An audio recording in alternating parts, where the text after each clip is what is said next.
Welcome back, friends, to episode 17 of my What's Your Story podcast. And as I was praying about what to speak about today, I felt like the Lord said, share your story. So this is my story. I know that I've shared a little bit over the last 16 episodes. And sometimes I share parts of my story with my writers and those around that I'm ministering to or counseling or coaching, whatever you want to call it.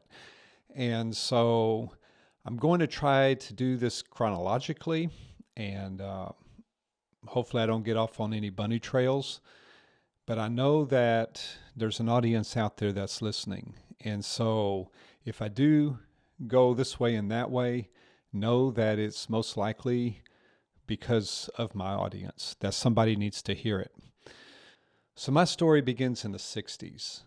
I was kind of on the outside of one movement and in the middle of the beginning of another one. And I always felt like I was out of place, out of time. In fact, I got a song like that. It's called Such a Time as This.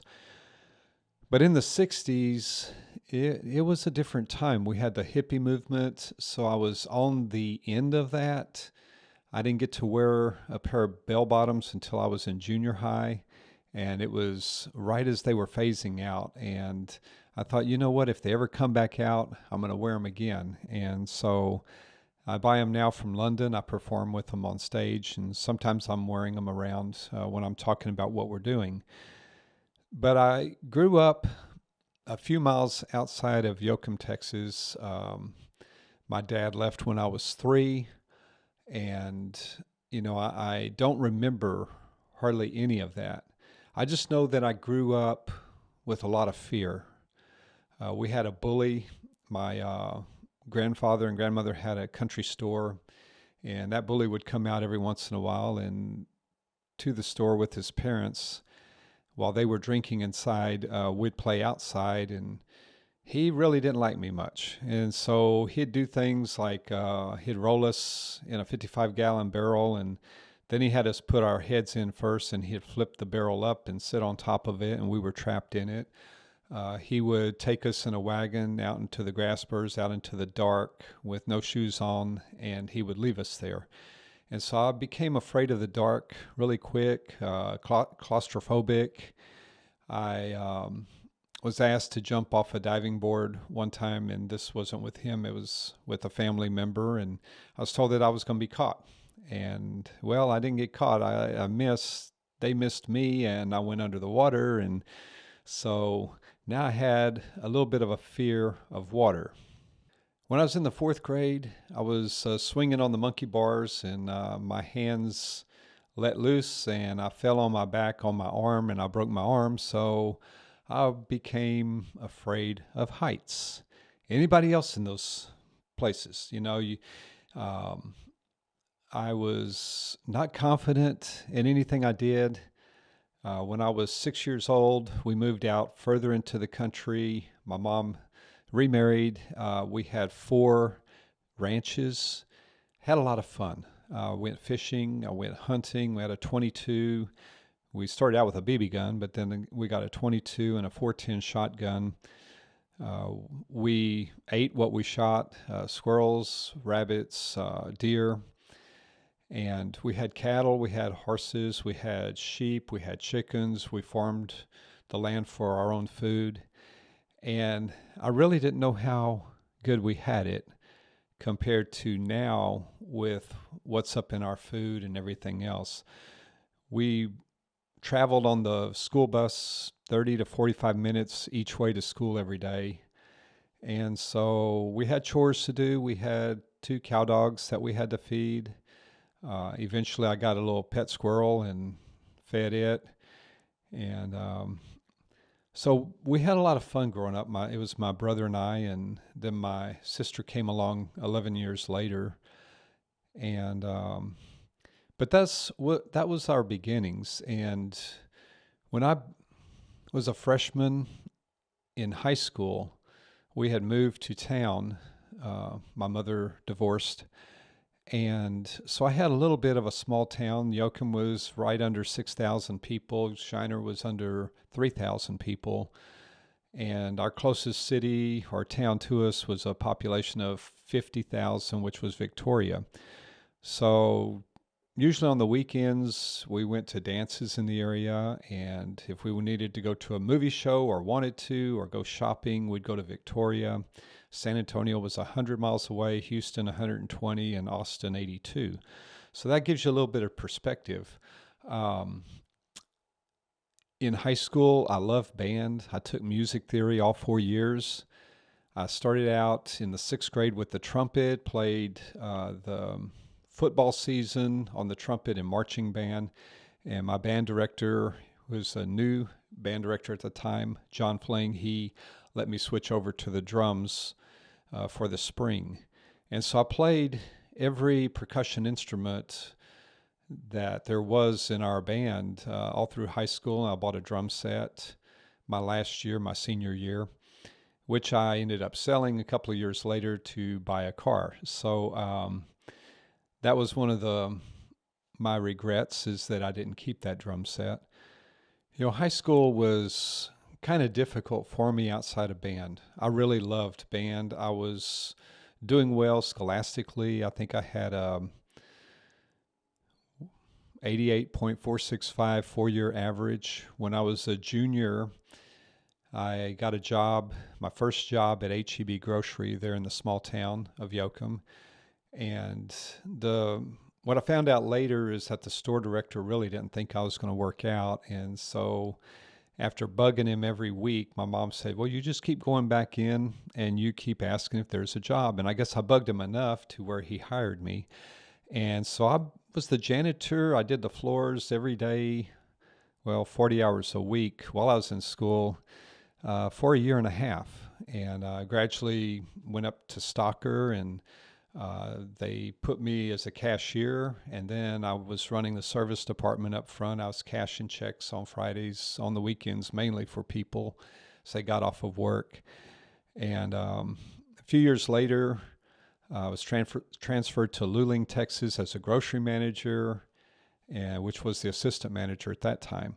So I worked myself up really fast in that. And during that time, I'd gone into the Air Force for a month and got out on a medical discharge, and then went back to HEB.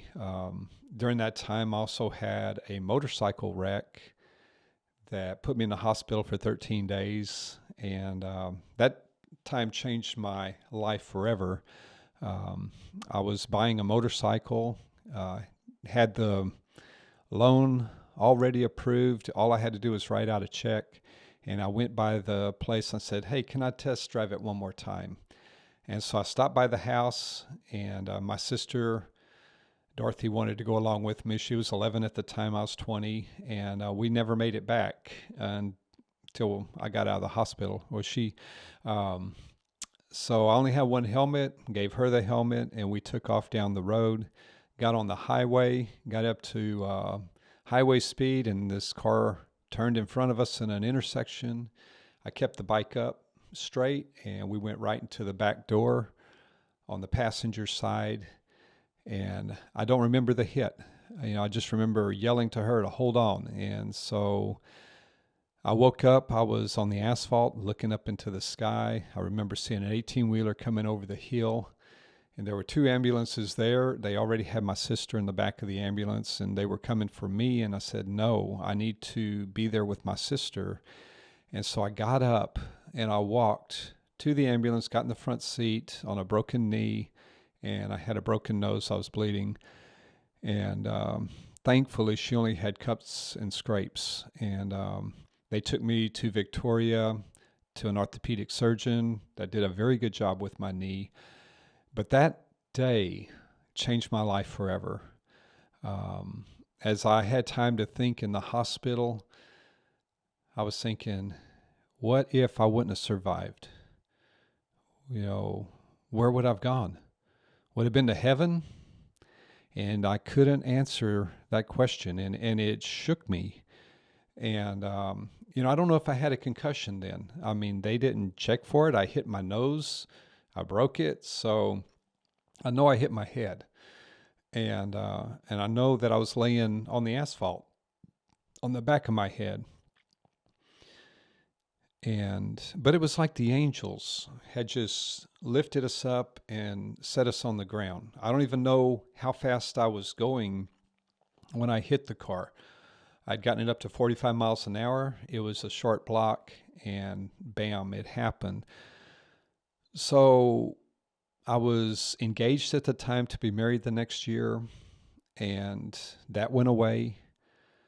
I questioned everything. I dedicated my life back to the Lord, and but it was very traumatic. I don't remember a lot of those times. I don't remember a lot of the times of my youth. Our brains as children, our brains block things out that we can't handle. And sometimes in trauma, fear, a spirit of fear can come in, as well as other entities. And sometimes people, it's like we have little rooms inside of our soul or our heart, if you will. And there's this big mansion that is our life. And we can open these doors. Some of these little areas are full of great memories, and we leave the doors open to them and we can access them. Some of these things we wall off and we shut the door, we lock it, and they're bad memories. And we lock it away in our brains. And this is the best way I can explain it. And so sometimes when we get real fearful, we can let a spirit or invite a spirit of rage in that, when we're faced with that same situation again, we open that door and this thing comes out. And you hear of people, they say, well, I blacked out. I don't remember killing that person. And this can be true because they can be possessed in that moment by this entity, and they're still in there, but they can see it sometimes, or they can be blacked out from it. And this thing is their strength. It gives them supernatural strength. And that rage, or whatever you want to call it, you can call it a spirit of murder. There's a spirit of suicide. There's a spirit of fear, a spirit of pride. And sometimes when we're real young, those are called familiar spirits. They can pass from generation to generation, and that spirit's with us from birth or shortly after. So we grow up with it there, and it's actually a separate entity, but because it's been with us so long, we think it's part of us. And so a lot of times we go, well, I didn't mean that. That's not what I meant. Well, sometimes that thing has more power over us in that situation because we gave it to him. And so I had fear around me for years. I was afraid to do this. I was afraid to do that. I studied hard so that I needed to be as perfect as I could because I didn't want people laughing at me. And that's a bad place to be, when you live in perfection. And there's lots of people that live in perfection. I had to have the high grades. And I'm sure I could have gotten the National Honor Society if I wouldn't have been working 40 hours a week at HEB. But I needed money too. It was just my mom. She did a great job raising us, and I'm so thankful for her. But that was kind of my early years. And she'd gotten married again a little bit later, and to a guy that did a lot of hunting, and he showed me a lot of different things. I went bow hunting.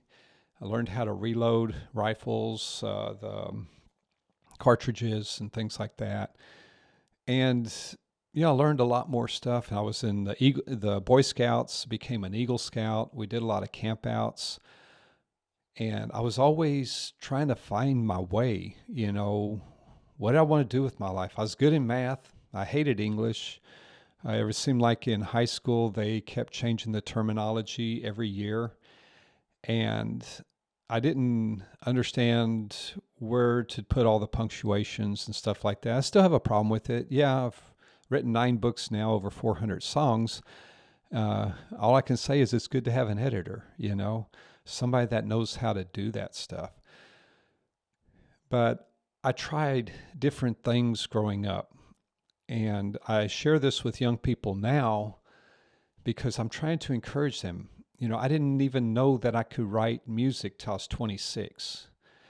I was at a prayer meeting, a weekly prayer meeting, and there was this lady there that she brought her guitar, and we sang these little choruses and worship songs, praise songs. And I decided to get a 12-string guitar and a small sound system, and I learned how to play the guitar. My uncle had let me use his Fender Stratocaster when I was probably around 10 years old to try to figure out how, and that didn't work out very much. But I loved going to his dances. He was a lead singer in a country western band called the Echoes, and I stood up on the stage one night behind, he was down in Corpus, and he let me stand behind Rudy, the drummer, and man, I was sold. I was sold on music, but I wasn't that good at it. And the drums, to me, I could count. I was good at math. I could count, but I wasn't feeling the music. And so I picked up the guitar, and everything was rhythm to me. I started writing lyrics almost immediately within a few weeks, and I was writing 1 or 2 songs a week. So every time we got together for prayer, they were asking me, "Hey, you're going to share a new song?" And yeah, I had a new song to share. And back then, I had to keep playing them to memorize them right away, because a lot of times I get a song, and if I don't record it, it goes away. And so I had a little Apple 2C computer as dot matrix, and I'd record the songs in there. And then I print them out and put them in this binder. And so that was the beginnings of the music. But I had already, I was working for HEB. I was gotten into management, hurt my back, and ended up quitting. I was on oil rigs. I learned how to do some of that. I was a pipe fitter's helper down in Corpus on a gas plant. I worked in air conditioning. I learned a lot about building a house, doing construction. We did our roof. We replaced the roof on our home. And then later on, I got into the electrical. I've done some plumbing, did a little bit with concrete. I worked in a wire welding factory where I learned how to weld with a MIG welder. But nothing worked. I tried all different kinds of things. I even worked for a company that we got the big Prevost 45-foot buses, the MCIs, and we stripped them out. We turned them into motorhomes and tour coaches, and that was fun. I did the electrical, the audio visual. I did a lot of cabinet stuff and laminate in that. And so I kept picking things up, but it just wasn't what I needed. And I know that it wasn't what I needed to do. I got into sales, got into management, took some courses, and got into insurance even. And I just got to a place where I couldn't even sell insurance because I didn't believe in it. I thought it was more of a scam than anything else. And now I do believe in having protection there, but not to the extent they do. And then, so in 1988, 89 is when I had picked up the guitar and the music started coming. My first relationship went away after the accident, and about 6 months later, I ended up meeting my first wife, and we got married about 6 months later. Had 2 daughters, and the marriage ended about 3 years later. And it just sent me into a tailspin. I had made a vow I was never going to get a divorce, and yet here I am in this situation, and I can't stop it. And I'm like, Lord, what's going on? I'd hurt my back financially. Things weren't going well, and this neurologist put me on this medication, and I was sleeping all but 3 hours a day. And I finally threw the medication out, and by then it was too late. And so I put myself into my music. We did some outreaches in Yoakum and trying to encourage people, trying to help the younger population.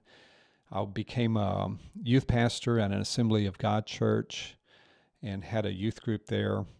And then I got married again, and that marriage lasted 9 months. And by the end of that, I got into a very dark place. And I moved to San Antonio. I had gone to this church from Yoakum every Sunday, and I knew the pastor there. And at one point, he actually ended up letting me stay in the building. I had the keys. I was security. I was running the sound and everything else. And one day, I was just laying on the floor on my mat because I was staying at somebody's house. And I said, Lord, I've screwed up on everything I've ever done. Here I'm failed again at marriage. I failed financially. I don't even have the mental capacity to go out and get a job. I tried working with my uncle, restoring antique autos. I got real good at it. And then he decided he was going to close the shop, and I just couldn't run it by myself. And so all I had was these little mountaintops, valleys. And I'm like, I failed at everything. I can't even support my kids. I tried to follow my first wife around after the divorce, and she kept moving, and I couldn't keep up with getting jobs in different places. And then this second divorce, and I was laying there, and I said, Lord, take me out. Just take me home. I knew that I wasn't going to end my life myself, but I was in a dark place. And, there were people in the church, and they couldn't figure me out. It's like, go get a job. Just go get a job. Just go get a job. And it's like, I've done that before. I've made money before. I had a really good first marriage. Before I got married the first time, I was working. I was making money. I bought my mother some stuff, a freezer and other things like that. And I had a car, I had a truck, I had my drum set, I was making all kinds of money until this first and second divorce, and mentally it did me in. And if I wouldn't have had the Lord in my life, had I not given my life to the Lord at 16, I know I wouldn't be here today. Number one, I think the accident would have done me in. So when he refused to take me home, I just cried out to him. I said, then you're going to have to help me. And people, they just judged me. I wasn't, back then, mental illness and mental health wasn't as understood as it is now. That was back in the mid 80s and the late 80s. And I understand it really well. I really do. But I didn't know that the Lord, 3 years from that time, was going to introduce me to Janice, my present wife. And we've been married almost 29 years now. And her story is another story. When we got engaged, her mother made me promise to write her biography, which I did. I mean, it's one of the most miraculous stories I'd ever heard of at that point. And then we got married 3 years later. And so the Lord used that to put us together. And she wasn't this was a marriage that was never going to be without his miracles and all of his healing. And you can find out more about the story at sentencetodeath.destinedforlife.com. You can find out more about the movie we're doing. There's 7 hours of video testimony on her website. And so I'm going to leave that with that because this is more about my story. But anyway, so got through the second divorce, and we got married, and we had our son 2 years later. So I've got 3 older daughters and a son, and Daniel is 26 now. If things wouldn't have happened in her life, he would have never been. And so I look back at my life, I look at all the mistakes I made, and while I do have regrets, I wouldn't have changed anything because then my kids wouldn't be. And I love my kids. I am so proud of them. I wish things would have been better, would have been different. I wish mentally I could have made the transition better. But the Lord, he took me through all my fears. one at a time. I mean, I learned how to swim by being in the deep end of the pool. I couldn't do it shallow because I kept touching the ground. And they say the best way to learn how to swim is get in the deep end. I was so scared of roller coasters. I was so scared of heights. So I got up on the heights and got up on when we were in Colorado, went up on the mountains, went on the cliffs. You can watch some of my music videos from Colorado that I'm on the edge of the cliff and I'm okay. Went on roller coasters, the one in San Antonio at SeaWorld, I think it is, the one where your feet are dangling down and you're going all over and going in the loops and stuff like that. I've overcome my fear of the dark.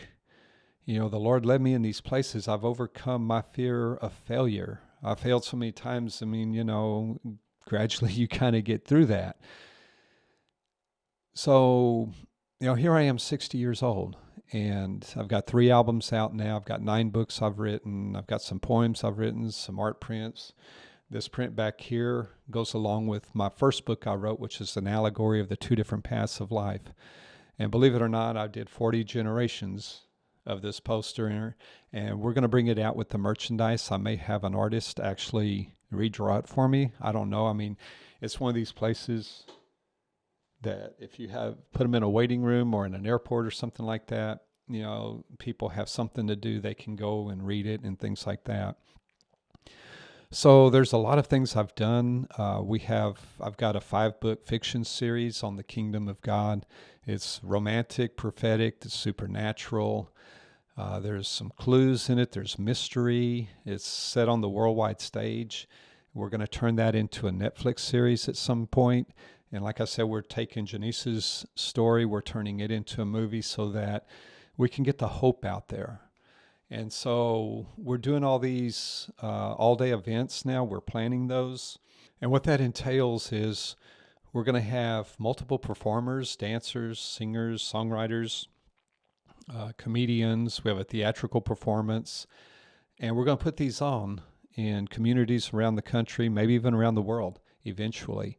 We're going to have it where the local businesses, national businesses can advertise. They can get a booth there, and the local people can get to know who they are. And we're going to take that money, pay the entertainers, pay for the whole event. We're going to have stuff for the kids to do, games and things like that, maybe a petting zoo, arcade games even, some raffles. And we're going to have cook-off contests and who knows, maybe talent show, and and each community can name their theme that they want for that. But we're going to work with the communities using entertainment to bring people out. And then hopefully we can have churches and organizations out there that'll mingle with the people, find out who has needs, who's on the edge of suicide maybe, and get them the help they need. Janice and I, we've counseled a lot of people, families that have lost loved ones to suicide. And I just made it my ambition that I want to stop the suicides, because if we stop the suicides, then we don't have to go back and pick up the broken pieces. And so we need to get rid of the stigma about suicide. It's not always a mental illness. Sometimes life comes crashing in. Sometimes the storms are so intense that if the person doesn't have someone around them, it feels really overwhelming. Like when I was laying down in that mat, it's like, Lord, take me home. If I wouldn't have known him, I might have done myself in. And Janice's story goes through a lot of the mental stuff, through the suicide stuff, through the gender issues, and just all kinds of stuff. So that's out there too. But we have to do something to counter the media where all they promote is violence, and they promote how bad our country is and how everything's getting so bad. It's not.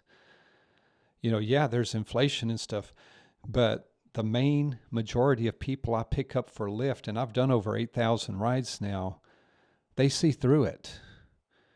And they see that not everybody's bad. They see that our country's not that bad.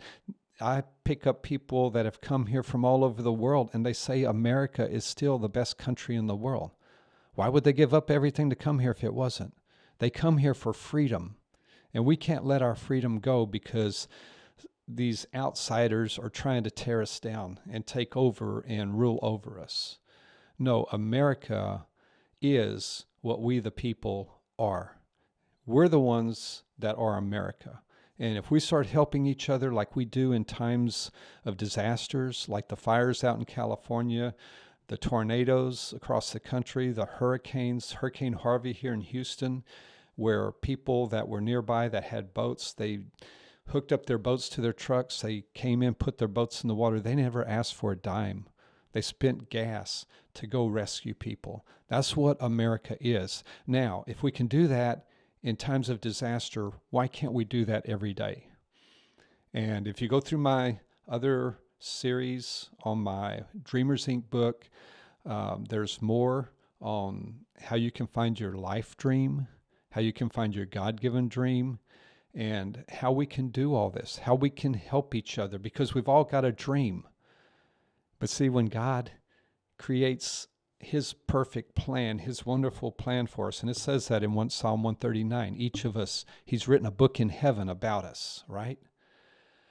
And if we can just ask him, he'll show us what it is. Well, but what he also does is he's designed those dreams where we're to help each other.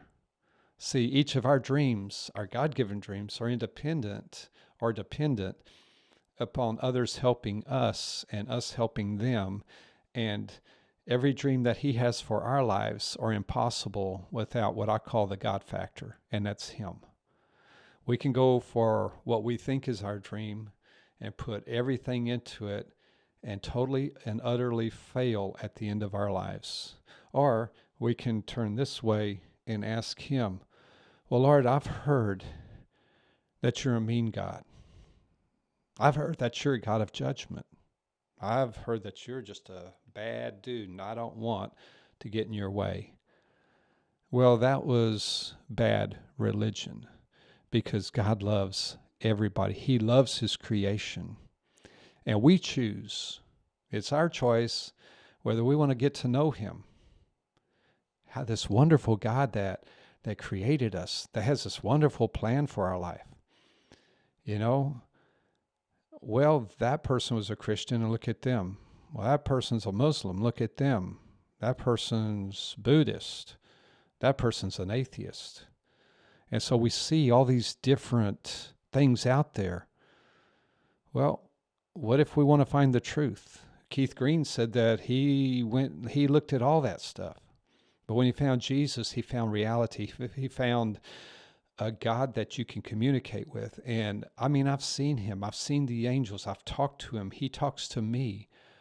And he gives me prophetic words. That book series, that 5-book series, I wrote each page from Revelation from him as he downloaded it to me. I didn't know how those books were going to end. I didn't know how the story was going to end. And I'm telling you, don't listen to others. You find him for yourself. You find out if he's real.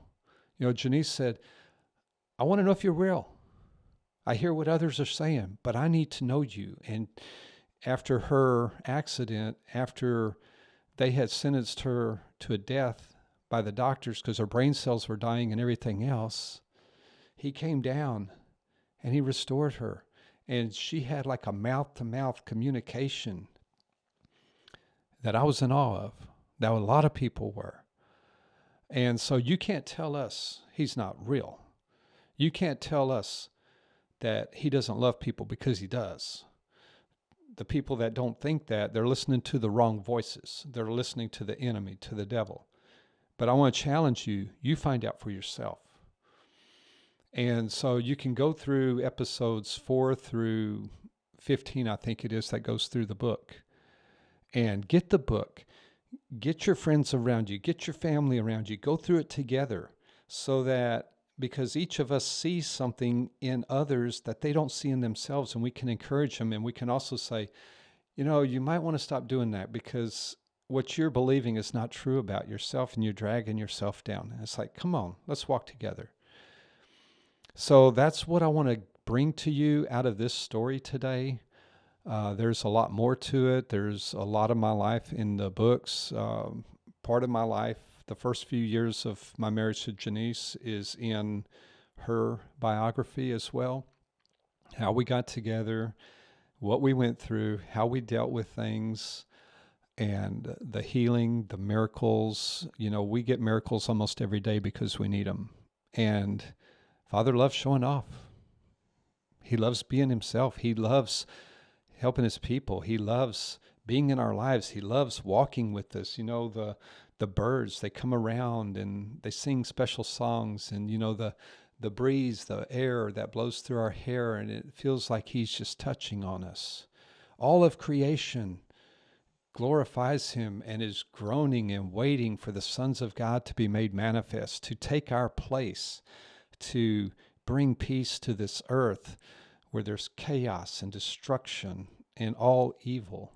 There's an enemy out here that's against God, and God is going to have his way. The earth is his, the fullness of it, and we have a choice. Hey, we know who the devil is. You see him every day. You see the news. You see the violence. You see the deaths. You see the killing. Well, who's this God? See, if you believe in the supernatural and the demons on one side, you've got to believe there's a God and angels on the other side. And if Satan only took a third of the angels, and that was only one area of angels, that means there's 2 angels to every demon, and then there's the seraphim and the cherubim and all of those guys too. We win. We've got more for us than it's against us. And so I challenge you, find out who this God is. Ask him for the truth. It says, if you seek the truth with all your heart, you're going to find it. But to do that, you might have to let go of some stinking thinking, of some things that we were raised in that might not have been right. People that have told us, the devil speaking through them, all these lies about who he is. And I found him. I don't have to defend anything. I already know who he is. Now, if you want to know some things, I'm here to help. But I'm not going to get into arguments that don't mean anything. I'm secure. This is America. We're free. Freedom. Pursue your dreams. Believe in what you want to believe in. I'm okay with that. It's your right. But if you want to hear my story, if you would like me to give you some input, listen to my songs, read my books, listen to the podcast, and I'm going to be doing some speaking too, and it's all to help. So in the end, what's your story? This podcast is about you, and I hope it brings you encouragement and hope today. And I'll see you next time on episode 18 of What's Your Story. Thank you for listening. I pray that your eyes might be open to see his goodness. It says, taste and see that the Lord is good. Wow, taste. Well, you can feel his presence. Can you feel the joy? Can you sense his presence? Can you sense the hope that wells up? Can you feel the peace when he's around? He's given us emotions. We shouldn't be ruled by our emotions, but he laughed, he danced, he loved, he cried, he wept. He did all of it. He felt pain. And that's what it's like to be human. That's what it's like to be alive. But he's got a special plan for your life. And I hope that you dare to find it. Write down a list of everything you think you'd like to do with your life. And then spend the rest of your life checking each one off. And when you find that thing or things that you like to do, find a way to make a living doing it or a living helping with it. And you'll never work another day in your life because you'll be on an adventure and it'll be fun. Yeah, there's storms. But you know what? When you go down to the gym and you lift weights, you tear those muscles, but they get stronger, right? So those storms mature us, help us, and make us stronger. So God bless you. Have a great day. Have a great life. I'll see you somewhere on the tour maybe.